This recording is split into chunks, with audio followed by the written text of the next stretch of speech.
Guys, maayong hapon sa tanan no.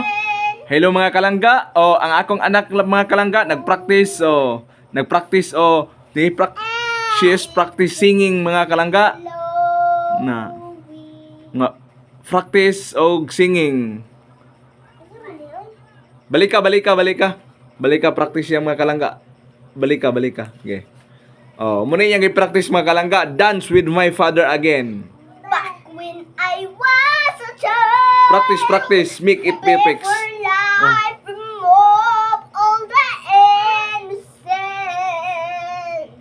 my father would let me hide and dance with my mother and me and said, spin me around till I feel asleep.